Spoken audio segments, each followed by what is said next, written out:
Hi friends, आज मैं बताने वाली हूँ सीटेट से रिलेटिव संस्कृत और हिंदी दोनों फुल डिटेल सिलेबस बताने वाली हूँ। यानी कि चैप्टर बताने वाली हूँ कि संस्कृत का कितना चैप्टर होता है और हिंदी का कितना चैप्टर होता है। आप लोग जानते ही होंगे फ्रेंड्स, अब सीटेट के बाद बीपीएससी लिया जा रहा है और सीटेट में भी अब पहले जैसे क्वेश्चन नहीं पूछा जाता है, थोड़ा सा डीपली क्वेश्चन पूछाता है। और इसके लिए मुझे संस्कृत चाहे हिंदी कोई भी जो भी सीटेट का सिलेबस हो उसका हम जब तक चैप्टर नहीं जानेंगे, इसका सॉल्व नहीं करेंगे, तो हमको 30 में से 30 मार्क्स कैसे आएगा। तो इसी के लिए हम सिलेबस बताने वाले हैं संस्कृत और हिंदी का, जो कितना चैप्टर संस्कृत में है और कितना चैप्टर हिंदी में है। तो चलिए फ्रेंड्स देखिए, जैसे कि आप जानते हैं कि 30 मार्क्स में संस्कृत पूछता है, जिसमें से 15 मार्क्स का गद्यांश और पद्यांश पूछता है। तो देखिए फ्रेंड्स कि संस्कृत में व्याकरण मतलब क्या क्या पूछा जाता है। मैं इसीलिए सिलेबस लाई हूँ ताकि आप लोगों को सीटेट एग्ज़ाम निकालने में आसानी हो। और संस्कृत हिंदी इसी का मैं फुल सिलेबस कि संस्कृत में कितना होता है गद्यांश और पद्यांश में, मतलब कैसा क्वेश्चन पूछा जाता है, इसमें क्या पूछा जाता है वैकेंसेटिव, और पद्यांश में पैडागोजी में कौन कौन सा चैप्टर है, लाई हूँ ताकि आपको पढ़ने में आसानी हो और आसानी से सीटेट पास हो। इसके लिए आप तो थोड़ा मेहनत करना ही पड़ेगा। तो चलिए फ्रेंड्स देखते हैं कौन कौन सा व्याकरण से रिलेटिव है। फर्स्ट है संधि। संधि से रिलेटिव पूछता है समास, प्रत्यय, धातु रूप, शब्द रूप, संख्याएं, छंद,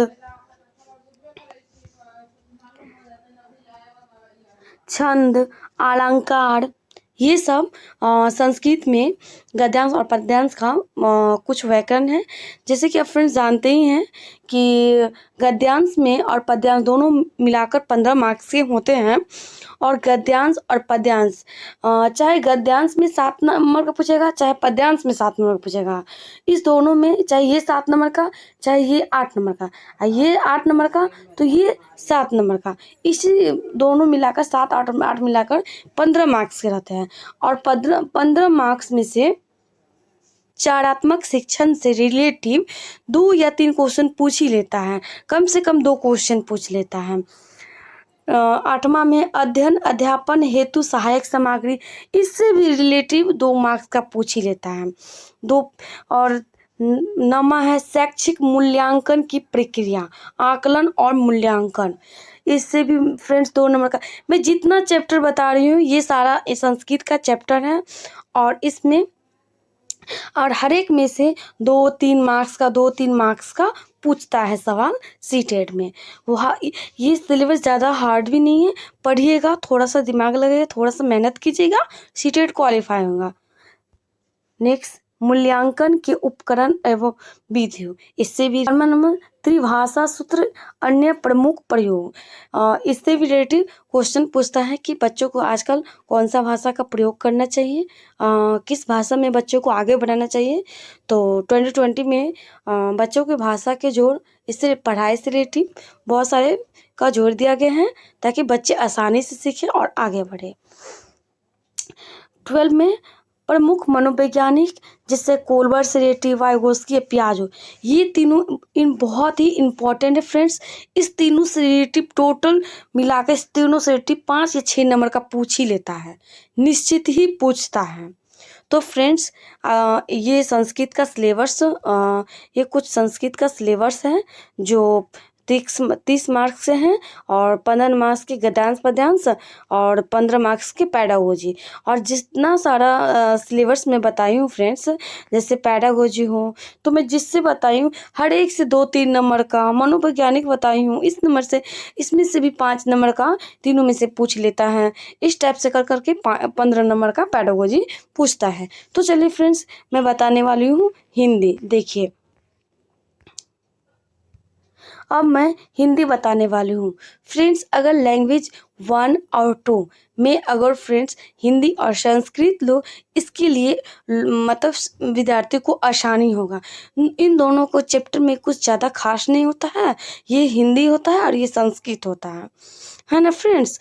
तो चलिए फ्रेंड्स, मैं देखती हूँ कि क्या क्या पूछता है हिंदी में।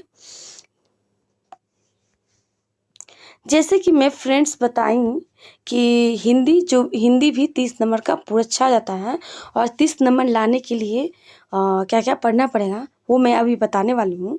और जैसे कि 15 नंबर का गद्यांश और पद्यांश पूछा जाता है। अगर कोई फर्स्ट लैंग्वेज हिंदी चूज करे तो 15 नंबर में एक मतलब पूछा जाता है गद्यांश, और एक पद्यांश पूछा जाता है जो कि 15 नंबर का रहता है।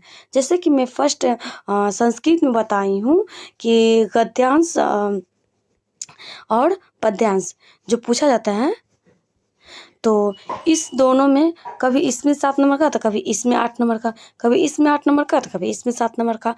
तो इस तरह करके 15 नंबर का गद्यांश और पद्यांश, ये टोटल मिलाकर तो 15 नंबर का हो गया। और यही दोनों क्या कहते हैं, यही दोनों मिलाकर अगर हिंदी 15 नंबर का क्या कहते हैं गद्यांश और पद्यांश पूछ लेता है, तो इस दोनों में भी 7 या 8 नंबर का व्याकरण पूछ लिया जाता है। जैसे कि मैं संस्कृत में बताई हूँ फ्रेंड्स, मैं जैसे बताई हूँ कि हिंदी और संस्कृत का सिलेबस ज़्यादा चेंज नहीं होता है, वो हिंदी में रहता है, वो संस्कृत में रहता है, बस इसी टाइप से मतलब पूछा जाता है। और 7 जैसे कि गद्यांश और पद्यांश है, तो कभी इससे 7 कभी इससे 8 कभी इससे 7, इस टाइप से दोनों मिलाकर 15 नंबर का पूछा जाता है। और दोनों मिलाकर 15 हुआ, और दोनों 15 में से मिलाकर 7 या 8 नंबर का व्याकरण पूछा जाता है, जो इस टाइप से पढ़ने वाले फ्रेंड्स मैं बताने वाली हूँ। फ्रेंड्स, मैं एक साथ ही साथ मैं ये बताने वाली हूँ कि जो लैंग्वेज फर्स्ट में हिंदी चूज़ करें तो एक गद्यांश और एक पद्यांश में बताई हूँ अभी जस्ट। और अगर कोई लैंग्वेज 2 में हिंदी चूज़ करेगा तो दोनों ही गद्यांश ही पूछे जाएंगे। ठीक है फ्रेंड्स, तो देखते हैं क्या क्या पूछा था। प्रथम भाग माने 2 भाग में बांटू में, एक पैडागोजी है और एक गद्यांश पद्यांश है। तो गद्य देखते हूँ। अपठित अनुच्छेद, वाक्य संरचना, विलोम शब्द,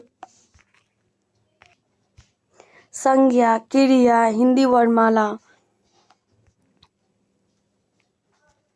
विराम चिन्ह, जो समानार्थी शब्द, सर्वनाम, विशेषता, वचन, इस सब ज़्यादा डीपली नहीं पढ़ना है, और इस सब को पढ़ के हम 7 या 8 मार्क्स ला सकते हैं। तो फ्रेंड्स, इस टाइप से करके ये मैंने व्याकरण बताए हैं जो 7 और 8 नंबर लाने के लिए।